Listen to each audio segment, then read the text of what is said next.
crois qu'après avoir vu ça, on peut mourir tranquille. Bonjour à toutes et à tous et bienvenue dans ce podcast pour discuter un petit peu du Tour de Lombardie et de la performance évidemment de Tadej Pogačar.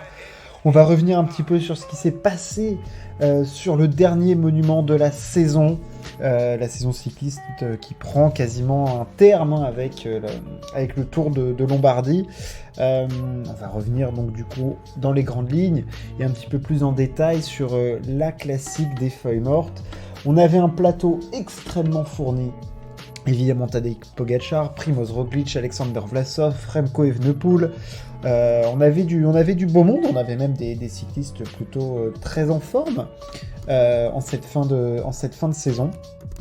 On avait eu en plus les petites courses italiennes, à savoir le Tour d'Émilie, les Trois Vallées Varésines en cours de semaine là pour avoir un petit aperçu des forces en présence. On avait vu un Pogačar battu par Roglič très puissant lors du Tour d'Émilie. Aux Trois Vallées Varésines, on a vu Ilad van Wilder se faire la malle et Vlasov régler tout le monde au sprint. Carapaz avait aussi été très costaud. Donc voilà, on avait trouvé un Pogačar comme toujours très fort, parce que son niveau moyen, même quand il n'est pas en forme, c'est d'être très fort. Donc on l'avait vu assez impressionnant, mais on l'avait pas vu surpuissant, survolté, virevoltant, comme on l'avait vu cette saison, que ce soit au moment des classiques flandriennes, ou même au moment encore du Tour de France, ou encore sur la suite de son pic de forme du côté de l'Amstel et de la Flèche Wallonne. Donc on l'a dit évidemment, Tadej Pogačar remporte le dernier monument de la saison, 2 monuments pour le Slovène cette saison. Après le Tour des Flandres, il remporte le Tour de Lombardie pour la 3e fois et pour la 3e fois consécutive. Il avait gagné au sprint face à Fausto Masnada en 2021, au sprint face à Enric Mas en 2022 et en 2023 dans le Passo di Ganda.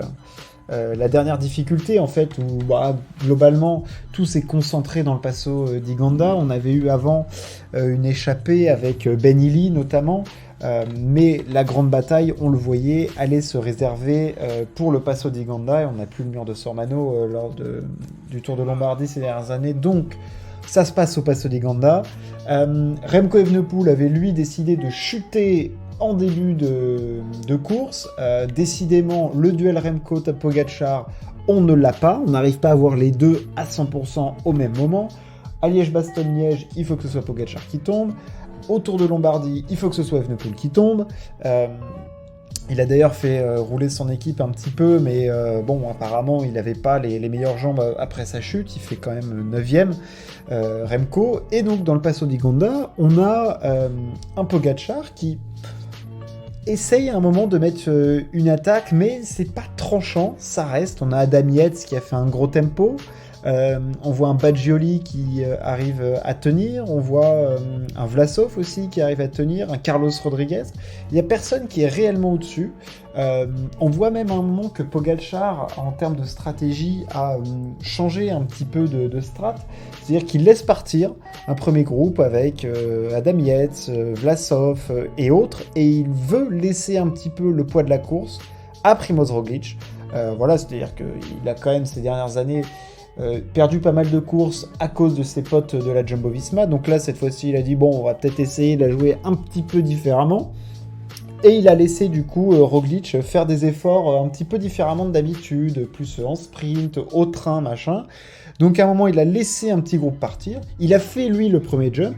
Roglič, évidemment, cramponné à ses watts, mais toujours très costaud, comme d'hab, parce que voilà, le Pépère, c'est quand même 80 victoires, donc respect. N'a pas tout de suite fait l'effort. Il a attendu avant de faire l'effort. Et à ce moment-là, au moment où Roglič fait l'effort pour rejoindre le petit groupe, Pogačar met une attaque, mais c'est pas tranchant. C'est pas tranchant. Vlasov paraît très costaud. Il arrive, entre guillemets, assez facilement à rejoindre le Slovène. Et par la suite, Roglič fera le jump.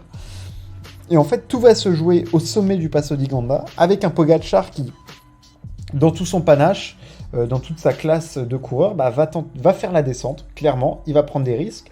On le sait, Primož n'est pas le plus grand descendeur, et puis derrière, c'était pas forcément des artistes non plus en descente. Et surtout, on se rendait bien compte que dans cette course, tout le monde était cuit course de fin de saison, course très longue. Voilà, c'est quand même... c'est 238 km, le Tour de Lombardie, donc c'est usant, beaucoup de dénivelé, et on se rend bien compte qu'après 220 km de course, tout le monde est cuit pour faire les efforts. Il n'y a personne qui est réellement en capacité de faire des différences, même Pogačar, et il va la faire au moment où c'est le plus dur, c'est-à-dire au moment où il faut encore remettre de la force dans la descente. Il l'a fait, il prend rapidement 10 secondes d'avance, et à partir de ce moment-là, dans le groupe derrière, il a un Adam Yates qui est là pour... couper les relais, c'est la stratégie, c'est de bonne guerre. Et derrière, on a une entente qui est pas folle parce qu'on a un Primož Roglič qui, alors il était peut-être pas dans les meilleures dispositions possibles, mais qui parfois saute un peu des relais. Et puis quand t'es dans un groupe au sprint avec Primož Roglič qui saute des relais, t'as pas très envie de l'aider. Adam Yates qui est là pour casser la course. Baggioli, on se méfie un peu de lui parce qu'on sait qu'au sprint il peut vous aligner. Donc en fait, on a une entente qui est pas géniale. Et Pogačar, même si à un moment on a l'impression qu'il a décrampé et autres, il prend seconde par seconde, 30, 40, 45 secondes. Et à partir de ce moment-là, c'est fini. On sait que même dans la petite difficulté d'un kilomètre avant Bergame, on peut perdre du temps, mais on reprend pas 50 secondes. On aurait pu peut-être reprendre à 10 secondes, peut-être que ça aurait pu jouer. Là, clairement, c'était pas jouable. Et Tadej Pogačar va donc s'imposer. Une troisième victoire, on l'a peut-être vu plus souverain, mais c'était quand même encore aujourd'hui le plus fort. Voilà, il a été malin, il a été costaud. Il n'y a rien à dire, c'est un coureur exceptionnel. C'est le crack absolu du cyclisme. C'est le meilleur coureur du monde. Capable de gagner un grand tour, capable de gagner les plus grandes classiques. Voilà, sur le Tour de Lombardie, il est invaincu. Voilà, cette saison, il gagne quand même du coup le Tour des Flandres, l'Amstel Gold Race, la Flèche Wallonne, le Tour de Lombardie, deuxième du Tour de France, Paris-Nice qui gagne, quatrième de Milan-San Remo, troisième de l'E3, troisième du championnat du monde. Enfin, c'est absolument stratosphérique comme saison de Pogačar. Il faut se rendre compte de la durée du pic de forme de Tadej cette saison. Ça, on le banalise, mais c'est juste stratosphérique. C'est le crack générationnel. Voilà, je suis un fan de Remco Evenepoel, je suis un fan de Mathieu Van Der Poel. Je pense que Tadej Pogačar est au-dessus et qu'on parle d'un coureur générationnel qui est en train d'inscrire son nom dans les plus grands coureurs cyclistes de tous les temps. Je pense que Tadej Pogačar, ça va être cela. C'est un génie du vélo. Voilà, alors c'est difficile de dire génie pour le cyclisme parce qu'on n'a peut-être pas la même vision que par exemple dans le tennis où on va avoir des coups superbes. Là, on va dire que c'est un crack énorme. Tadej Pogačar, voilà, il vient claquer encore une grosse victoire pour clôturer sa saison de la plus belle des façons. Il n'y a rien à dire, hein. Tactiquement il a été parfait, il a fait les efforts au bon moment, et même si ses jambes, elles sont stratosphériques puisqu'il gagne une classique avec 50 secondes d'avance, donc c'est évidemment énorme, mais on l'a vu plus souverain, plus puissant cette saison avec évidemment en point d'orgue le Tour des Flandres. Mais voilà, il n'en reste pas moins à un niveau énorme. Il s'impose du coup devant Baggioli, dont on pouvait se méfier, et Primož Roglič, qui vient aussi clôturer lui une très belle saison, et sa dernière course avec la Jumbo-Visma, puisqu'il rejoindra la Bora-Hansgrohe. Vlasov fait 4, les frères Yates 5 et 6, Carlos Rodriguez 7, Carapaz 8, et donc Remco Evenepoel 9. Un peu frustrant la course de Remco Evenepoel, et j'ai envie de dire même, au-delà de tout ça, presque la saison de Remco est frustrante. Alors elle est très bonne, hein, puisque bon, au final, il y a quand même 5 étapes de grand tour, mais il y a quand même des petites déceptions, des petites désillusions. Ça sera l'occasion d'en reparler. Voilà, il gagne quand même l'Èche-Bastogne-Liège, la Classica San Sebastian, 5 étapes de grand tour. Oui, c'est ça, 5 étapes de grand tour, champion du monde de contre-la-montre, champion du monde de Belgique sur route. Donc voilà, il y a quand même des gros highlights dans la saison du Belge, mais c'est vrai qu'on aurait aimé avoir cette... cette confrontation face à Tadej qu'on attend. On l'aura de toute façon sur le Tour de France. J'ai mes réserves quant aux capacités de Remco sur un tour de 3 semaines face à Tadej Pogačar. Mais voilà, on a envie de le voir parce que lui aussi, c'est un crack de malade mental. Et... nous a habitués à des performances hallucinantes. Donc voilà. Bravo Tadej, hein, voilà, j'ai pas grand chose à dire. Je ferai un bilan un petit peu plus long, évidemment, de la saison de cyclisme. Il y a un débat qui est houleux et qui anime beaucoup de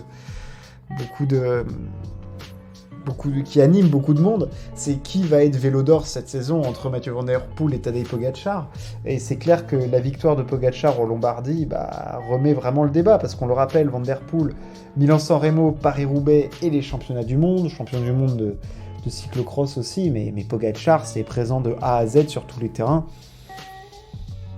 Voilà, de se dire qu'il y a quelqu'un qui a réussi à faire une meilleure saison qu'un mec qui gagne Milan-San Remo, les championnats du monde et Paris-Roubaix, c'est énorme, et il n'y a qu'un mec pour faire ça, c'est Pogačar, et je pense que Pogačar fait au final une meilleure saison que Van Der Poel. Je pense que Van Der Poel, ce qui lui a peut-être manqué, disons, c'est d'être là. S'il avait claqué, je pense, une victoire d'étape sur le Tour de France avec un maillot jaune, on en discuterait peut-être un petit peu différemment. Là, voilà. Mais bon, voilà, c'est un autre débat, on en parlera plus tard, mais voilà, c'est un débat qui est intéressant parce que il y a beaucoup d'arguments, et c'est vrai qu'en termes de gestion des pics de forme, Van Der Poel, il a été stratosphérique, mais Pogačar, il a réussi à être stratosphérique, à avoir un pic de forme toute la saison, a été énorme, et puis on va le retrouver l'année prochaine avec les dents encore plus longues. On verra comment il articulera son programme. Ça va être intéressant de savoir s'il axe plus sur le Tour de France, s'il veut encore aller chercher ses classiques, Milan-San Remo, Tour des Flandres et tout. Qu'est-ce qu'il va nous faire? On verra aussi le programme de Remco. Ça va être très très intéressant. Voilà pour ce Tour de Lombardie. J'espère que ça vous a plu. N'hésitez pas à partager et à vous abonner. On se retrouve très très vite. Ciao, à plus.